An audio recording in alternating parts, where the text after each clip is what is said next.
Welcome to the SDR Disco Call vidcast and podcast, a show designed for brand new sales reps working in the world of tech sales. I'm your host, Neil Bhuiyan, and I'm going to be taking you on a journey on the SDR Disco Call vidcast and podcast.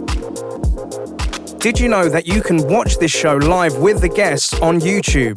This show is available on YouTube at happyselling.io.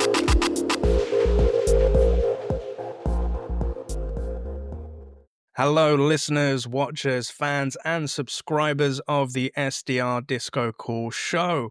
Thank you for joining us. We're in 2025 and we've got a new year ahead of us, and we have new guests and new chapters.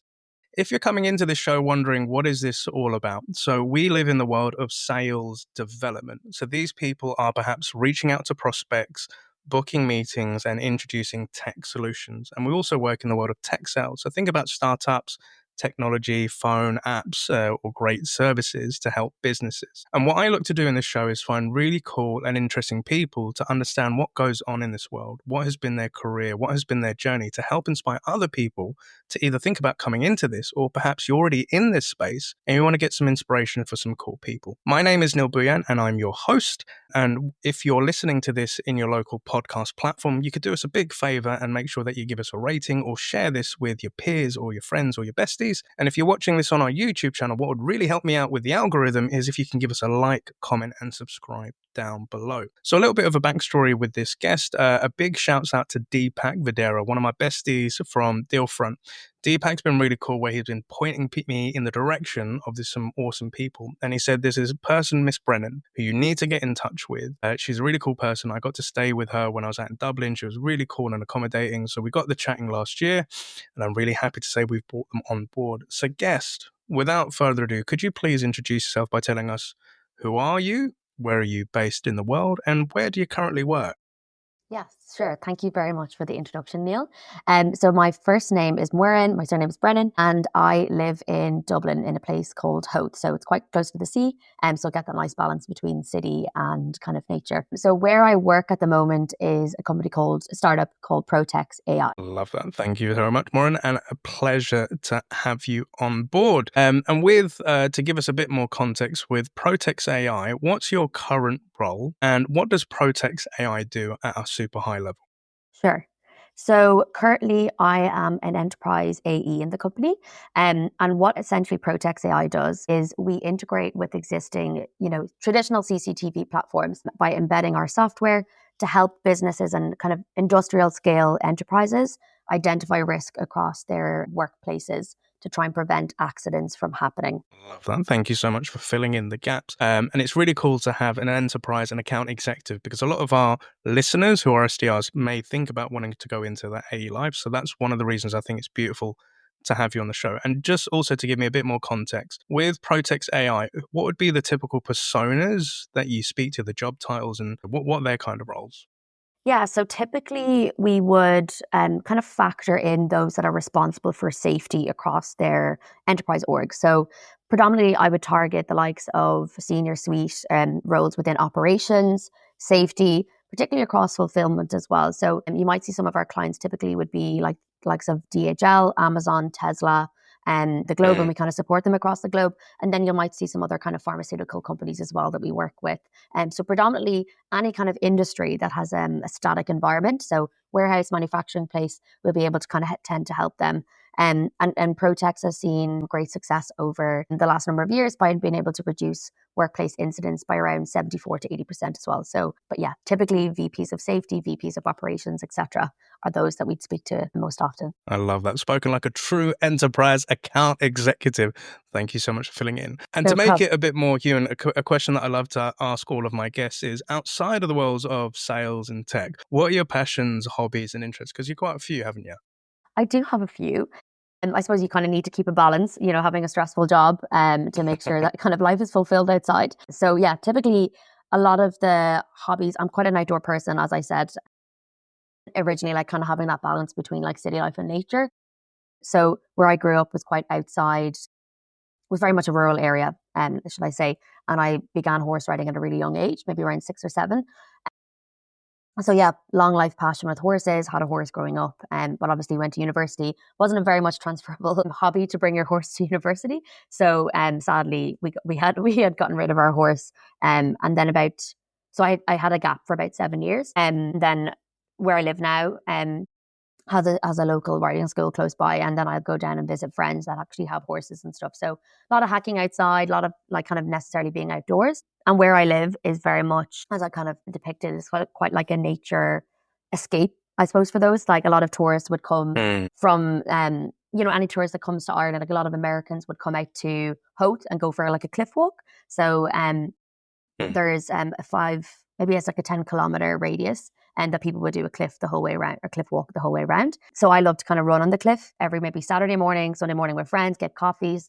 And I've recently got into kind of crazy spinning, not crazy spinning, but like spinning bikes at the gym. My friend and I started going to these classes where you're kind of like dancing on the bikes and stuff. So it gets out that kind of like, it's kind of like a HIIT workout, but it really gets out those kind of like happy hormones when you're a little bit tense and stressed out for other reasons. So yeah, it's a nice little balance. But then other than that as well, so I have a few different hobbies, I suppose. I'm really into cooking, really into like originally like, I was younger, like baking here and there and all things like that. But actually over the last few years, I've gotten into more like savory cooking dishes, and I would try and do like a bit of recipe creation as well. And then when I was in university, I set up like a kind of a content foodie page as well, but it's not very active at the moment. But it's a passion of mine. Oh, Yes, that's a little I bit about love me. that. I love that. So Whistle stop tour. I love that. So like going from like horse saddles to like hit bike saddles, I that's know. pretty cool. And like Yeah. running around on cliffs, like with your besties and stuff. And by all means, like if you've got after this episode today, like if you've got the link to the foodie blog, feel free to send. I'll be happy to like add it into the show notes. But that's really cool Thank you. to get another layer and side to you there, Muireann. So what we typically like to do at this point of the show is we like to go to our guest's LinkedIn profile. And if you're new to this show, you may be asking, what's the thing with LinkedIn? So predominantly with a lot of our sales professionals and business professionals, we typically live on LinkedIn. And this is where we're going to be contacting our prospects or the people we're trying to introduce in the solution. So with Muireann's LinkedIn profile with the link, I will be putting this into the show notes so that if you want to connect with her or pick her brain on any of the topics discussed, feel free to reach out. But you've got quite a colourful career, and you've got obviously different and a diverse sort of background. But we'd love to see, you've been a waitress, you've been a finalist at Tangent, you've been a paediatric nurse, you've been an account manager, founding member of Head of Sponsorships and Healthcare Partnerships. That's a mouthful.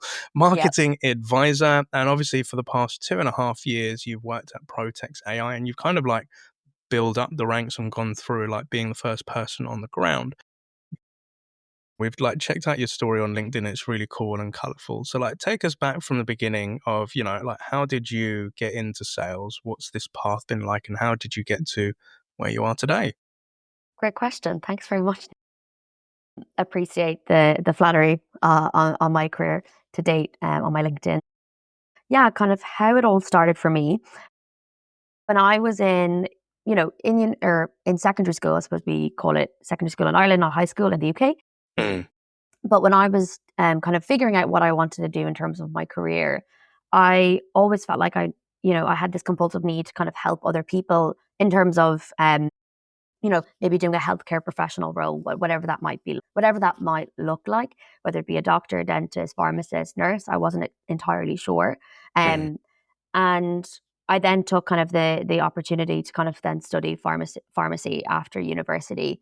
But even I would meet random people, I would meet friends, family, and let them know this is the kind of role or this is the career path I'm taking. A lot of not a lot, but it was kind of a running theme, especially with people I didn't really know that well, to say to me, I think you'd be much better in, a sales role, something like that, kind of client facing role. And I always thought to myself, no, I don't think that would be for me. I have to do something within healthcare. And I think, I grew up in a family and wider family on both sides, my parents, nurses and doctors. So I think it's kind of like ingrained in you to do a healthcare profession.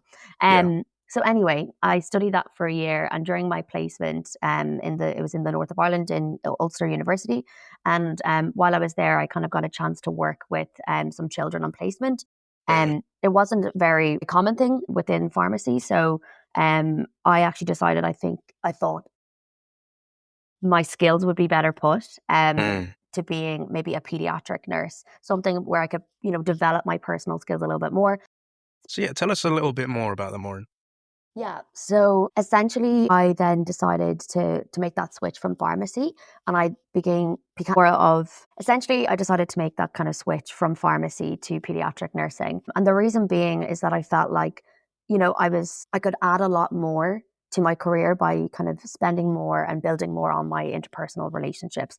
That's something that's always come naturally to me. Have been described as a very overconfident child and never afraid to kind of like do things. I was never kind of afraid to kind of hide behind the shadow of even my older sister, etc. I was always very outspoken as a child and very, I suppose, that's probably that extroverted part of my personality. And I felt like maybe having a job where I would be dealing with more, regular people on a day to day, as well as having that kind of healthcare, caring, scientific background, that's kind of where I thought nursing would really, really suit me. So then I undertook a course in Trinity College Dublin. It was pediatric and adult nursing combined. So it's a 5-year course. And while I was studying there, I really, really enjoyed kind of when you're training as a nurse, it's never just linear in terms of, you're interested in pediatrics. Okay, you're going to just stay in that lane and you're going to learn from the same particular people, maybe the same wards, the same locations. It's very much varied. Every few weeks, you're shipped off to maybe surgical unit, you're shipped off to maybe care of the elderly. There's constant shifts. So you're really very much thrown in the deep end in terms of constantly meeting new people, building relationships in a very, very much a very short time. So I really kind of enjoy that kind of flexibility and kind of diversity of the job. But when it came to my final year, just before my 5th year, COVID pandemic obviously landed on our doorsteps. Obviously it affected many people around the world in so many different ways. For myself and my team, or my classmates, not even my team, thinking corporate lingo now, in my team, Yeah. I'm saying it again. My colleagues. So I was actually the class rep for the pediatric end, and I was on the student council as well, within the healthcare side. So within COVID, there was obviously a lot of kind of obstacles and barriers to students being able to effectively go to placement being safe, and come home safe, and obviously trying to avoid and limit the number of kind of the prevalence of affecting others at home and around with patients, etc. as well. So during that time, it was very difficult. Everybody was it was the first time that this happened. So obviously there wasn't a lot of kind of SOPs in place. Nobody assumed that the pandemic would have come as fast as it did. But ultimately that really poorly affected the student nurses in Ireland. We were not allowed to kind of gain the governmental weekly payment that others were gaining. And we weren't allowed to, we weren't given a bursary or a student allowance to allow us to be protected, to not have to work outside of our placement hours. Not sure if it's the same in the UK, but in Ireland, if you're a student nurse, you don't get paid at all. You might get some allowance for your travel, your accommodation, but that's it.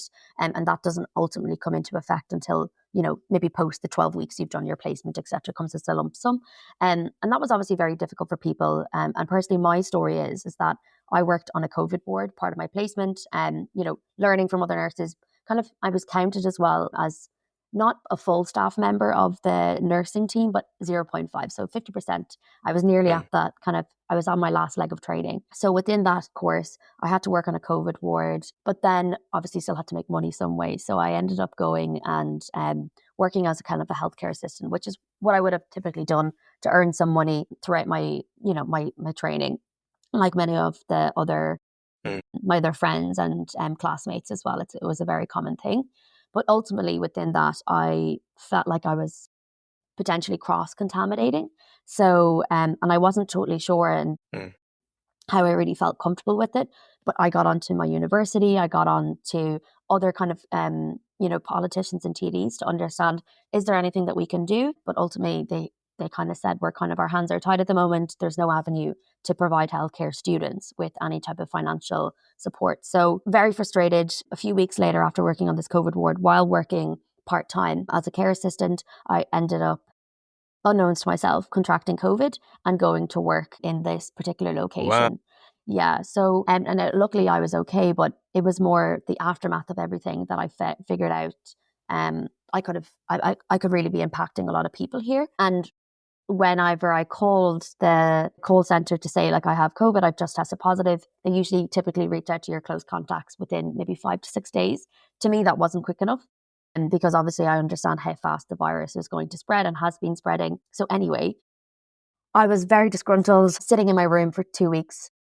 And if it's all right, just to pause you there, because like this like sounded like a very tough period of your life, and I'm very curious to know, like, for somebody that was, you went through these studies, you had this like passion, this strong sense of self of that you want to help people, you want to go into the healthcare, and then obviously being that pediatric nurse and helping out on those wards, and then having this constraint from government in terms of pay because that affects your livelihood of Absolutely. you also helping people, and then yourself becoming a patient of COVID, and then finding these, like in your words, it wasn't quick enough, like the way it was going. Like, what was your view on healthcare and that sort of world with the passion that you had, but then coming into this, it wasn't how it should be, perhaps, you were very proactive, reaching out to government organizations, etc. Like, what was going through Muireann's mind at that point?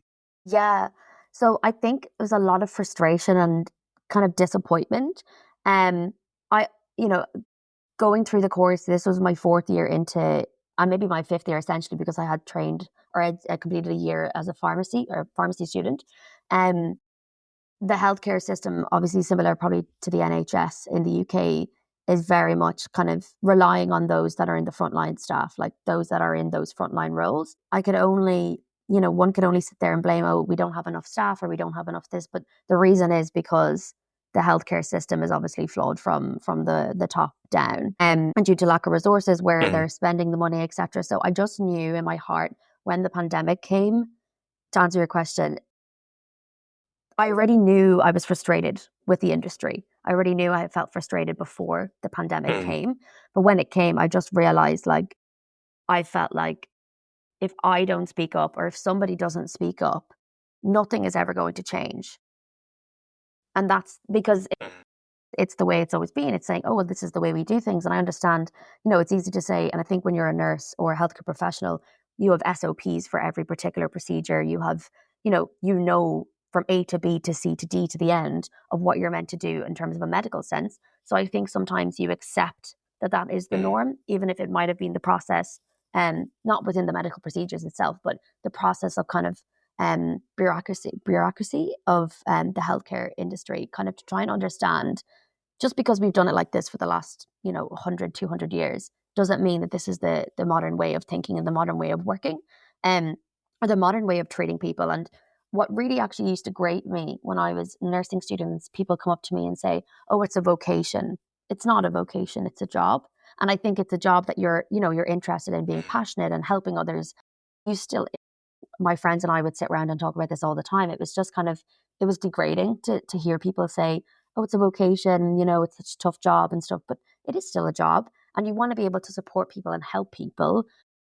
But when you're landing on a ward, whether it be a COVID ward or um, any other type of environment, and there's maybe 2 or 3 staff nurses to 12 patients or 13 patients or 14 patients, that's an unsafe environment. And in any other, probably outside of a work environment, outside of that, you would I think a lot of people would quicker put up their hand and say, my workload is too much, I need to divvy it out, we need to hire more people for X, Y, and Z. Whereas it's not as common in the HSE, because I feel like, or the kind of way we've done healthcare to date, because it's just been accepted. So I think, to answer your question, and sorry, long-winded answer, but to answer your question, whenever I was in, No, that's when I was, great. I love it. Thank you. no problem, when I was isolating in my bedroom, I was just like, I'm so annoyed, I'm so angry, but what's the point of sitting here angry, complaining about, I had to do this and I had to do this, and this is the situation now. Like, let's do something about it.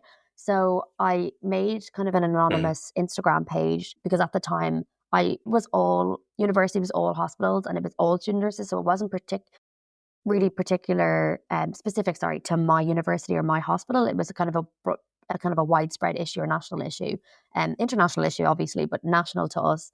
what was happening. And it was really, I felt like it was up to the government to do something about it. So anyway, I made an anonymous Instagram page kind of highlighting some kind of quotes from other students saying like, I had to work on a COVID ward and I had to go home to my ill parent or whatever it was. And just these all the kind of quotes and evidence of people, how people were treated. But it was non-specific and it didn't identify anything in particular.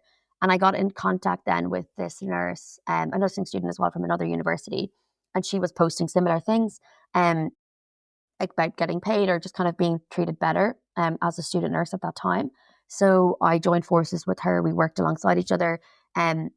We reached out to kind of our union reps, so their nursing union reps, which were really, really helpful.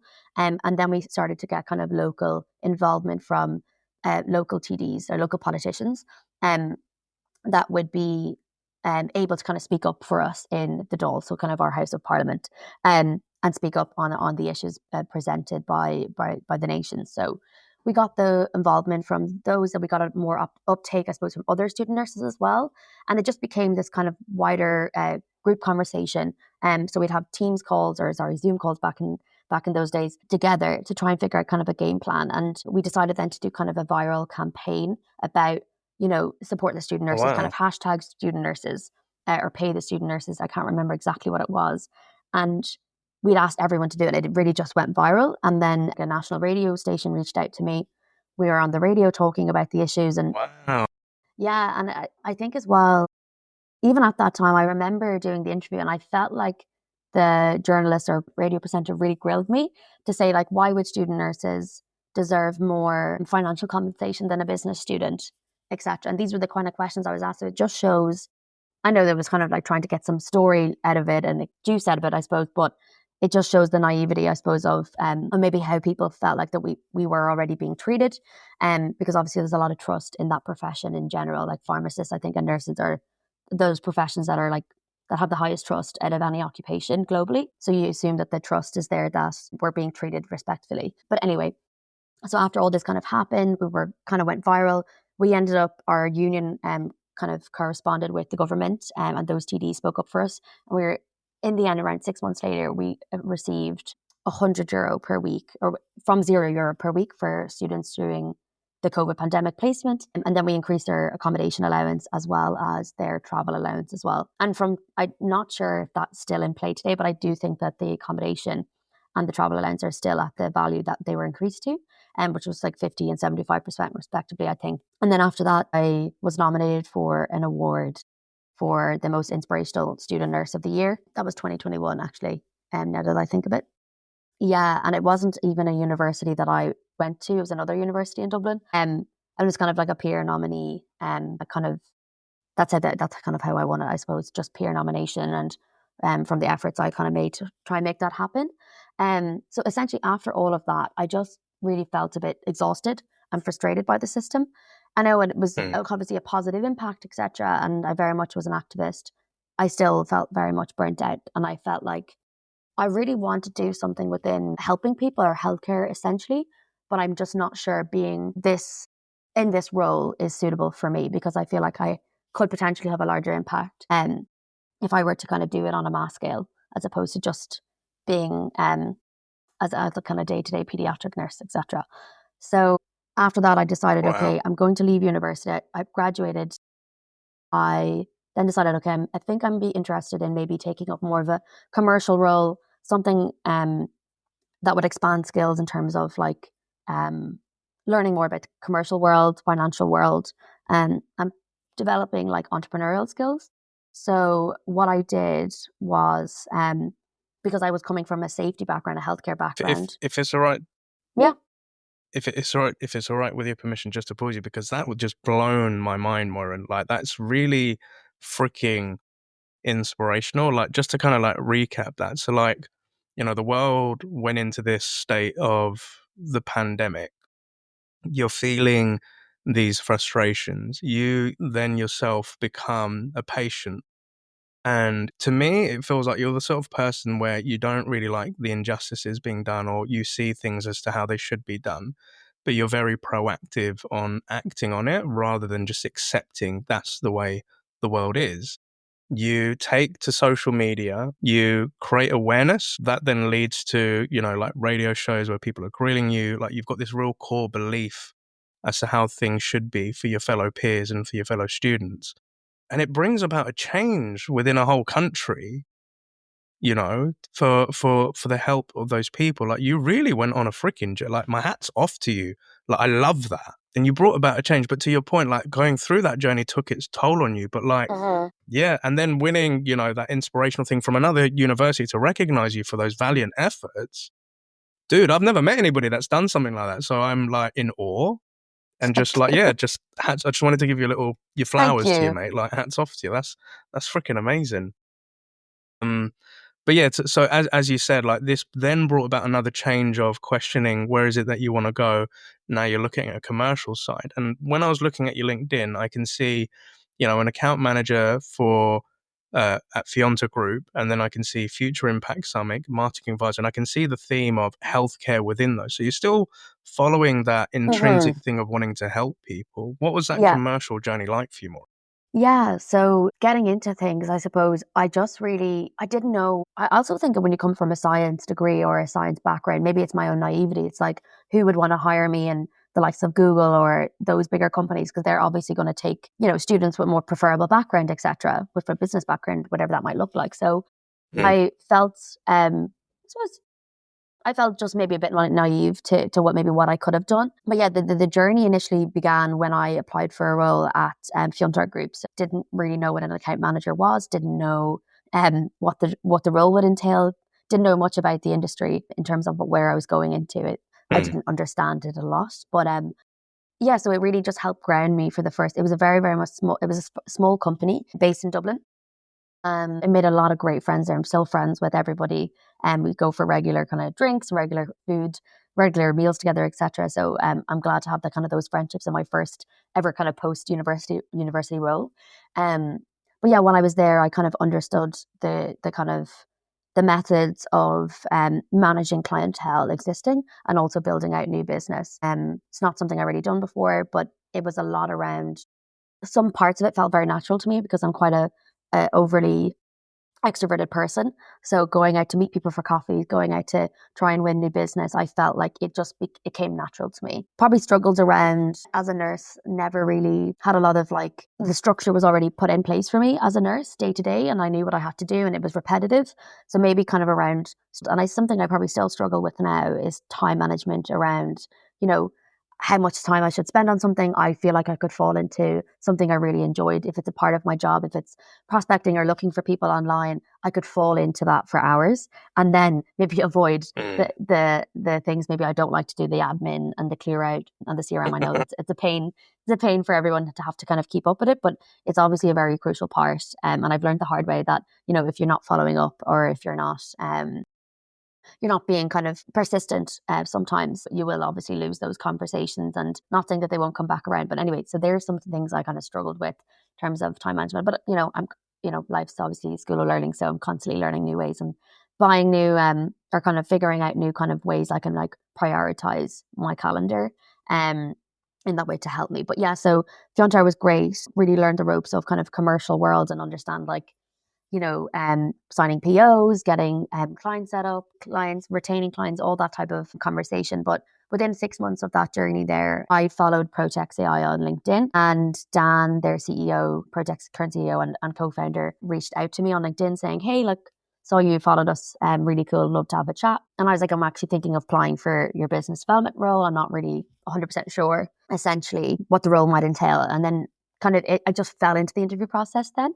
So around 5 interviews later, I was lucky to get the job. So I started off as myself and my other colleague who's now Quiva, who's now Chief of Staff at Protex. She took a more of an operational route, but we both started as BDRs together in the team. And our manager, Lisa Kurtz, has the best, that's what I was going to talk about, even mentorship in terms of the best training, the best... we would have great workshops together. She really just got us into, she's a very passionate person about sales. So you could really kind of emulate that passion from her just by working closely alongside of her.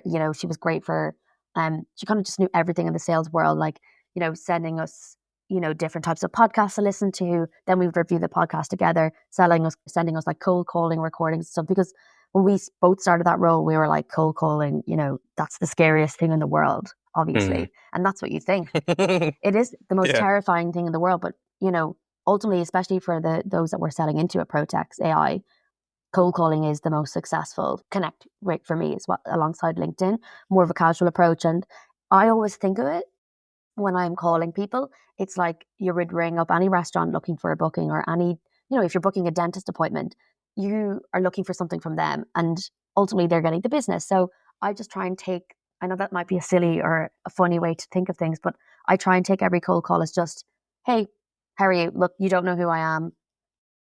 This is what we offer. It might be relevant. I'm not really sure. Or kind of on the sense of, can you help me? I'm not really sure if you're the right person. I'm coming from a startup. I need help. I'm just starting my career. Who should I speak to? Sort of, I kind of play different types of angles with different people.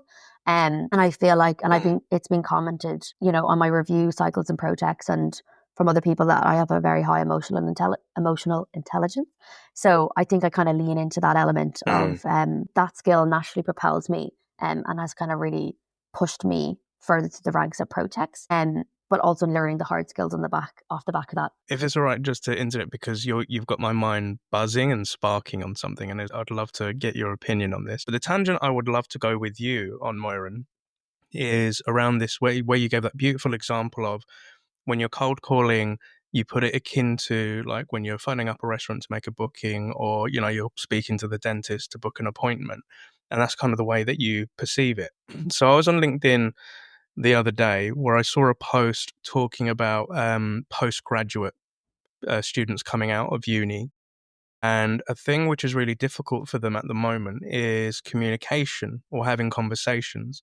So, to give examples of types of communicate, like phone call conversations or face to face interactions, because within that generation, and again, I don't become ageist, or because somebody's a certain age, I don't ever look at things like that. I'm just like, where are they in life? But they struggle with communication because they're so used to technology, where most people communicate through a text or a DM or a WhatsApp. And I used to be an SDR manager, I noticed a lot of people that came out of uni found it very mind-blowing that you had to get on the call to talk to people, or anxieties came on of going on to a Zoom with this person they'd never met.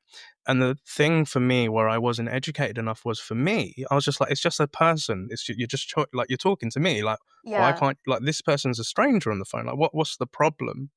But then I had to understand that I came from a different generation where, we didn't always have devices per se. We had to chat to people. We had to ring up our mates to ask, can I come round your house? Yeah. There wasn't WhatsApps back then. So I came from a different generation. So as a manager, as I grew like older, I had to understand that they come from a different world for me. But the way that you've just positioned it is, some of my close younger friends get scared to order a Domino's pizza. They're like, why can't we just do it online? I'm like, just buzz them, bro. Like, what's the problem? Yeah. Just give them a call. But I'm wondering, what's your thoughts on this mindset, of communication for young sales professionals coming in? What's your thoughts on that? Just like, it's a different generation of communication.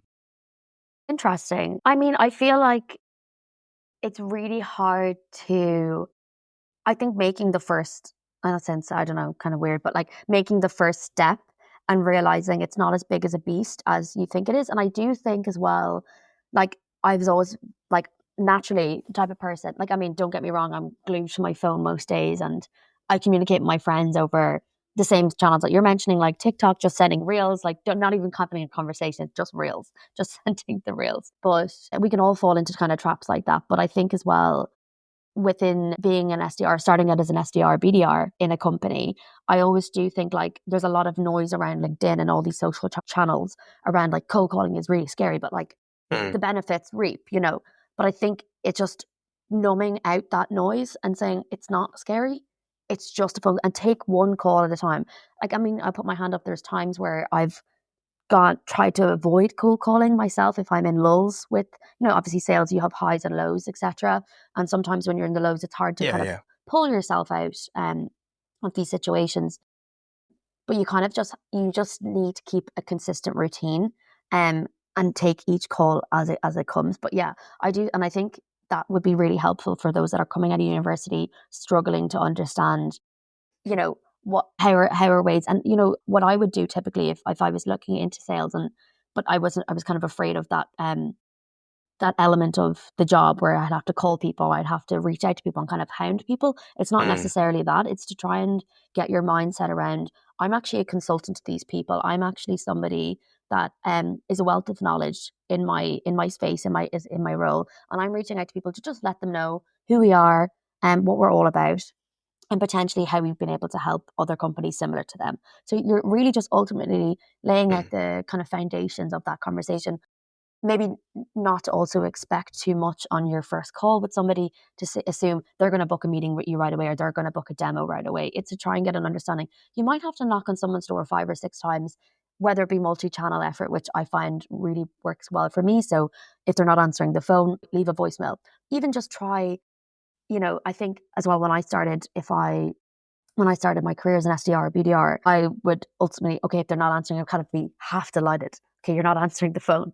I don't have to, I'm too nervous, because it is quite a nervous thing, and move on to the next. But just even practicing different types of tones of voicemails, etc., and see what works well for you. So I actually had this prospect in the US, and I had left an email or I'd left a voicemail and I'd sent an email straight away to say, look, left this voicemail and I explained this. Hopefully this is the right number for you. Got it, whatever. And he replied straight away being like, love your persistence, because I'm after, like, I was hitting him up in different areas. And he was like, let's have a meeting now, or let's have a meeting. So we booked in, so I rang him to book in some time, like about 10, 15 minutes later. As someone's responsive, it's obviously great to get in there as soon as you can. So I rang him, said, look, when works for you? He was like, I'm actually free for 30 minutes now. Will we do it now? And I was like, yeah, absolutely. So sent the link over, and it's just being, now obviously a lot of people, sometimes you don't have the luxury of that if your calendar is busy, but it's trying to be more adaptable and flexible. And it's like, we're all just people trying to do our job. Like, what reason would they have to understand our technology? Is it a personal thing that they want to maybe be promoted in their own roles, or be seen as kind of a thought leader in a space of AI and technology, and advancing their industry for better work practices? Trying to understand why someone would want to talk to you, because you are a wealth of knowledge within your space, and just having a little bit more self-confidence, which, I mean, it's not something that I have every single day, but it's something I try to remind myself of. And, I would try and maybe set my morning's routine straight in terms of, I was actually talking about this with my manager the other day about what helps me. And it's like getting out and doing exercise in the morning for me. That really helps me, whether it be a walk on the beach, whether it be, if it's a rainy day, go to the gym in the morning and just try and release those endorphins. And you're in a much more positive frame of mind. And sorry, I'm rambling on here a little bit, but even focusing on you're not rambling. I'm loving this.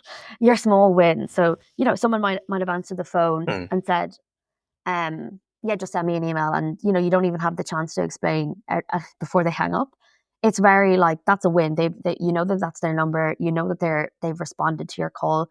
You can switch around your number for the next one and your dialing number to try and get in touch with them. But maybe maybe focus a little bit more personalized information towards them, and maybe more value add if it's going to be over an email, if it's going to be over a LinkedIn, and don't give up. Because I think everyone else, there's like the cliche or cringe thing. It's like, do that last call. You just never know where it's going to lead to. Like, don't give up.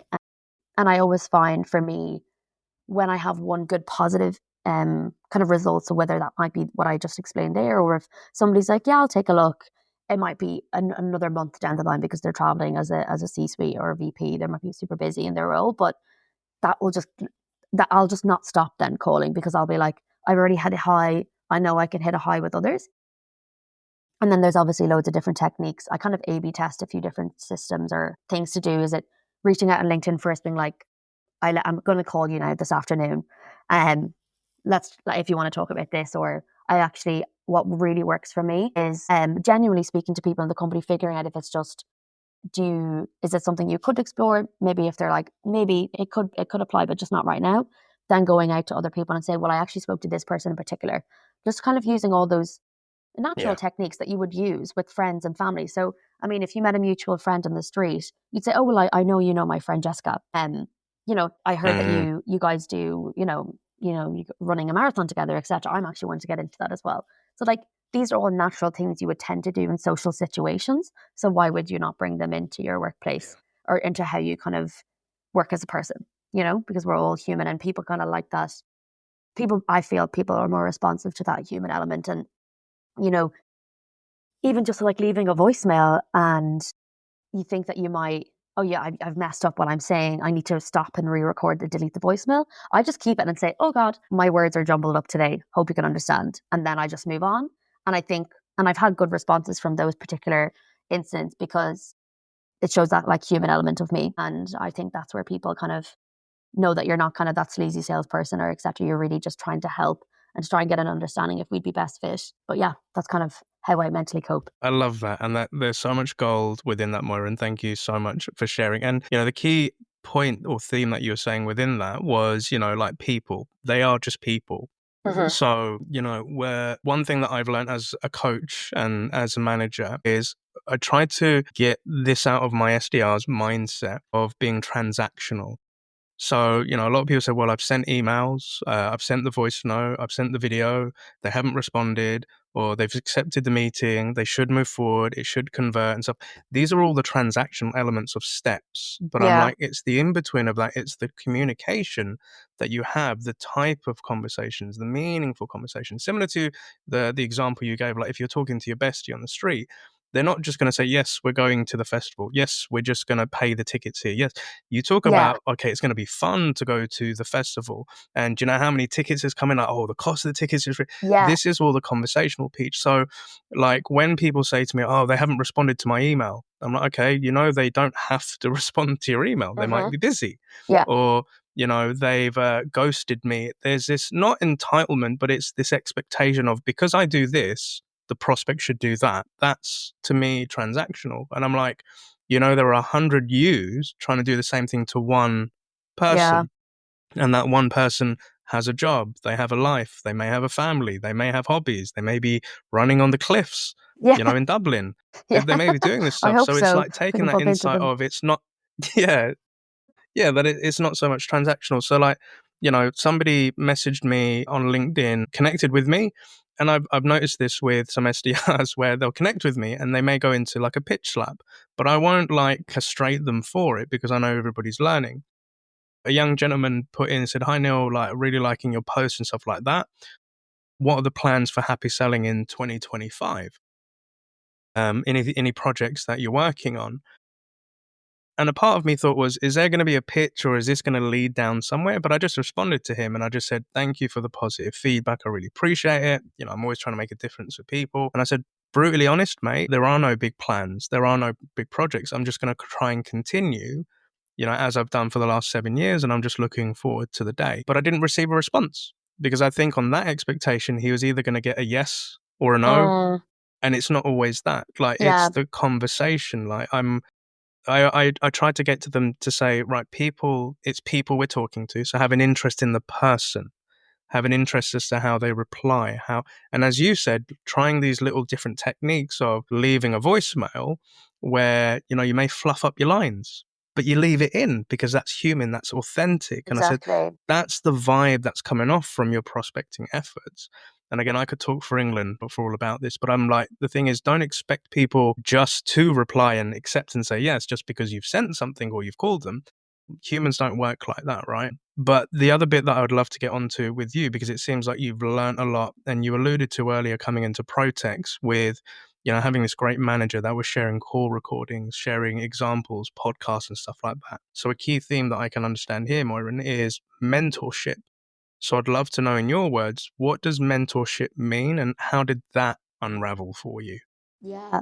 So I suppose with a small team at the time, so Quiva and I were the first BDR hires ever at Protex AI, and our manager Lisa was very much, she trained she was an SDR, BDR. She worked in DocuSign, Salesforce, and kind of also she was an account executive in Salesforce. But she had mentioned to us, it was always kind of something that she brought up, that we didn't really have. I didn't have the training in my team, so I just brought the training to the team by getting other research and reading other kind of particular kind of sales icon books and leaning into other kind of techniques around Europe, around the US, and from like sales influencers, etc. So we're constantly kind of signing up for webinars and stuff with her. And so I think that was just my first piece I feel like when we'd sit down for our one-to-ones, yeah, we'd obviously go through the numbers and we'd go through, what we wanted to achieve. But she was very much like, I'm picking up on this. Like, maybe it's not something that you realize, but I'm picking up that we could like lean into this a little bit more. I feel like, she was very emotionally intelligent in the sense that she'd know when maybe you were trying to avoid something, and not trying to catch you out, but trying to say, is there a reason that you feel that we can't, that you're not, like, you're blocking yourself in this way? And then from that, we'd follow off and do kind of workshops on specific topics, etc. So I felt like that was kind of my first experience with having that type of mentor, because it wasn't just a manager looking at your numbers down your throat saying, great, you've hit your numbers, so you're clearly okay and you don't need any, training or support, etc. And it was very much like specific to myself and Quiva, because we all both had individual kind of strengths and individual weaknesses, obviously. But as a team, we'd come together and kind of talk out loud and stuff like that. So that was my real first experience. And then even like my CEO, our current CEO, Dan, he, like, I've been working with him since the day I started with Protex. We work very closely with him. Obviously, Protex AI is his baby, and he knows how to sell Protex best and how to he knows, like, he knows the North Star better than anyone else in the company. So being able to work really closely with him as a mentor, and especially as a male mentor, has been really, really beneficial to my growth in the company, and learning alongside him a lot of, like, I was a BDR for just under 2 years, and I founded BDR then into enterprise. So I was very much relying on Dan in terms of how he would sell, how he would infiltrate companies, how, where his, because his skill set would be quite similar to mine in the sense that we're very extroverted people. We really gel together and we're quite similar. So to be able to see how he was able to kind of enable his skills and use his skills throughout the sales process, and, it's not necessarily like A to B sales process, but just being that conversational person and that person that our prospects could rely on in terms of like how we'd be able to help them achieve their safety goals, etc. He really cares. So, and I think that's something as well that everybody that is working in Protex or has spent time working in Protex really emulates, and that they really care for the cause and why they're here. It's not, I don't think, obviously, you can separate your job from your hobbies and your outside life, but I do feel like you wouldn't be in a company like Protex as it's growing so fast. We've raised Series A. We're just about to announce our Series B round, raised this month. So we're really growing fast, hiring fast, and I think it's kind of a testament to the support and the mentorship that we gain throughout our career there. And even at that, so I've had a number of different managers over time, and just with people moving on. Dana stepped in, and our head of marketing, Dave Rowland, as well. So I would learn maybe on the elements of that marketing side, and how we can leverage those conversations to help kind of close those deals, and skills maybe, and a natural way of thinking that wouldn't be, I suppose, natural to me, and learning from other people. And I think it's just having that diverse set of inputs. So a diverse set of inputs, sorry, I'm trying to say, of other people's skills. I'm trying to merge everything together. But yeah, and then just having like even another account executive I worked with while I was still a BDR, her name was Dorina. We got along and naturally, like, as friends, really, really lovely person. But she would always, even before I came into the role, she would say, I would let her know I was doing demo training with the CEO and my current manager, Bex, as well, who's great. And she would say, okay, you have a call with me. I'm meant to do the demo. How about you do the demo and I'll help you wherever you need. So just kind of having that extra push. And I would be so nervous. I'm like, oh, I don't know.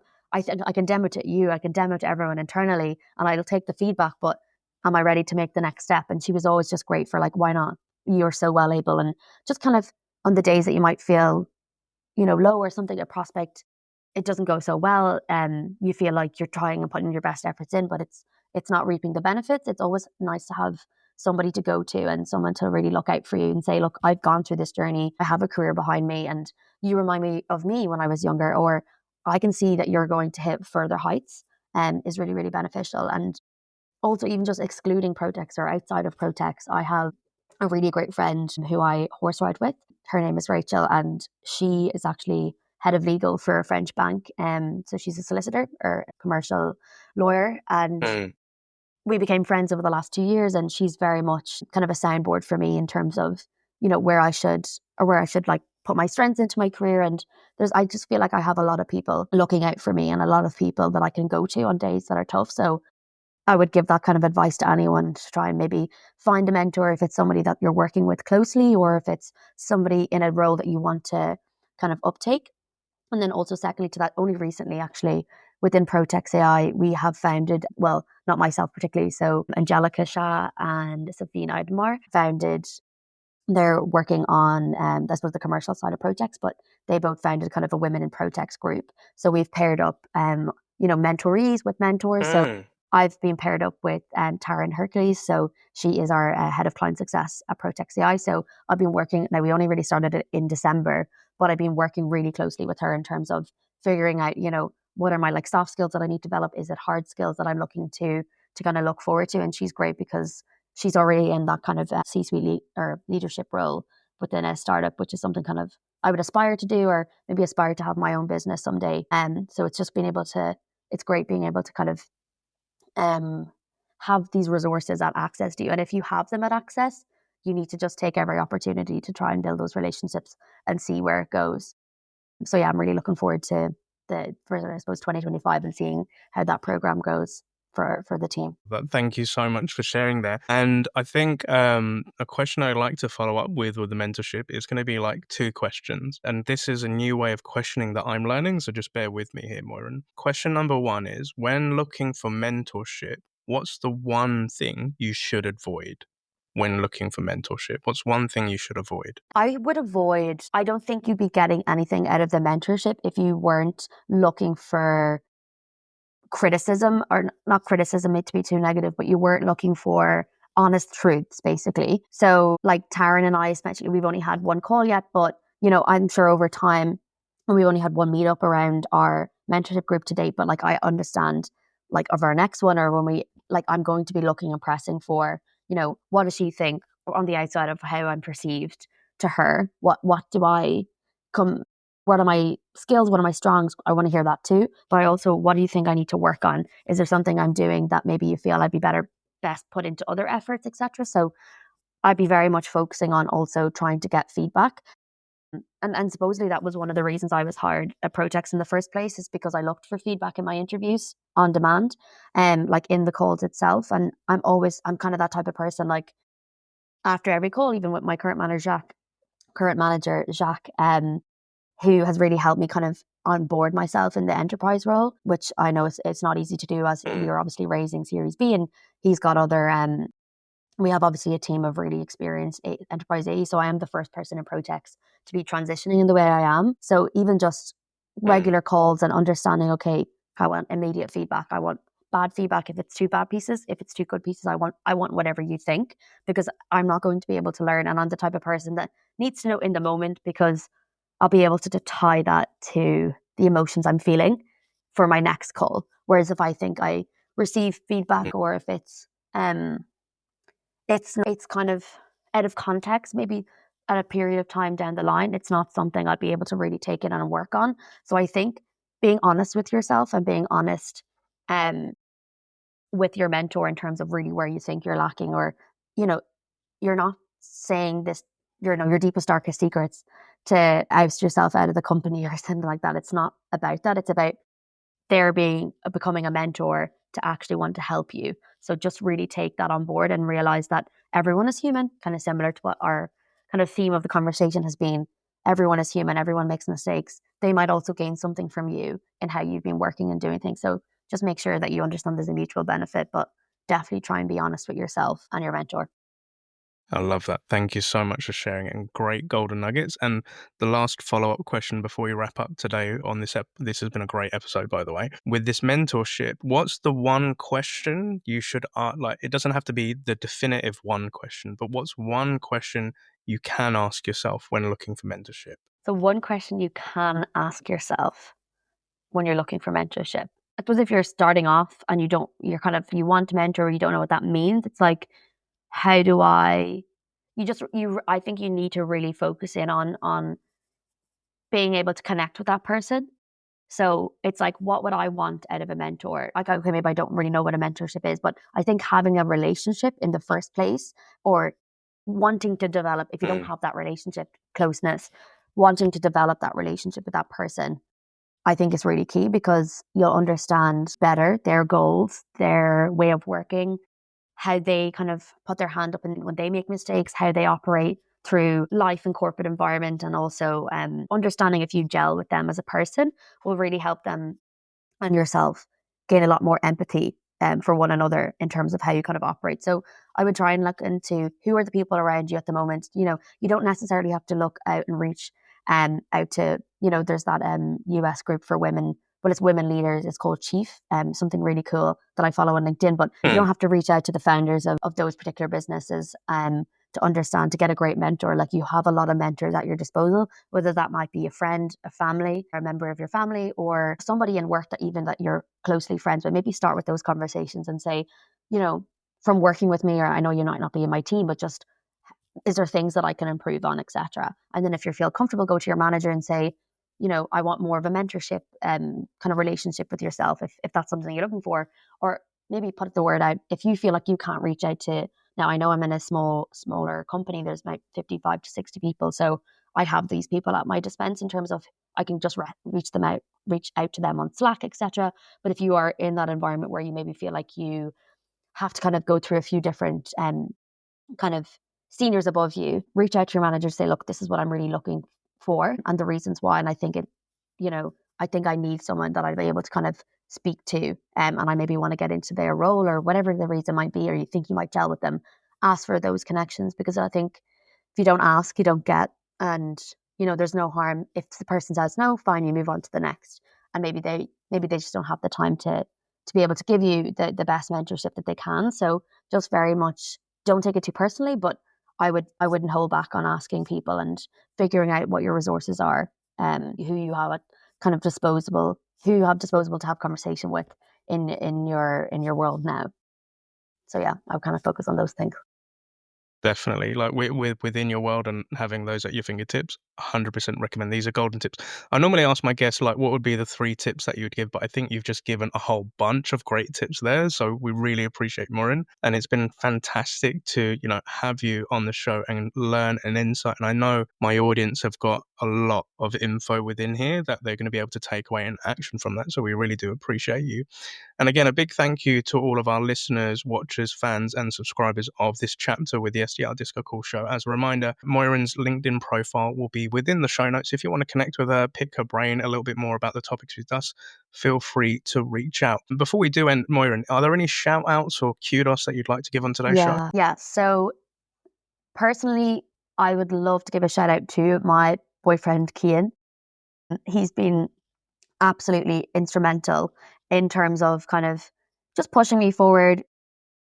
We've been together for over 5 years now, and even just going for these particular job roles and saying, oh, I'm not really sure if this would be for me. But he's very much pushed me and saying, like, oh, absolutely, you can do it. He supports my goals, supports my dreams, and just ultimately really great, especially for, he doesn't work in a sales environment, he's an engineer, so just he knows the struggle with the stress of the job, and he's very much a calming force in my life. So I'd definitely much give him massive kudos and big appreciation. Obviously friends and family as well. Close friends, you obviously, that sounds like I'm an accepting award, you know who you are, but especially to everyone as well at Protex AI, and like everyone that's been my manager to date. So, you know, mentors, as I said, like Rachel and Drina, and then all of my managers, all of my managers to date at Protex. There's a long list there, and I've mentioned most of them throughout the conversation today. So just a big shout out to everyone who's guided me and who's trained me and who's had faith in me that I could do the job as well. It's just been really beneficial. So thanks, Mel. I love that. That's a hell of a lot of sales love there, and fully embrace all of that. So again, for our listeners and watchers, make sure that you give us a rating on your local podcast platform and subscribe. If you're watching this on YouTube, make sure that you like, comment, subscribe. Let us know your thoughts on today's chapter. Like, has this brought anything to mind, any questions that you've got? And again, if you wanted to connect with Muireann after the show, her LinkedIn profile will be in the notes. But thank you for joining us on the SDR Disco Call Show. We'll be seeing a hell of a lot more people in 2025, and enjoy me on this journey. Your host, Neil Bhuiyan, and happy selling. And take care, Muireann, and have a great weekend, and happy selling as well. Thanks, Neil.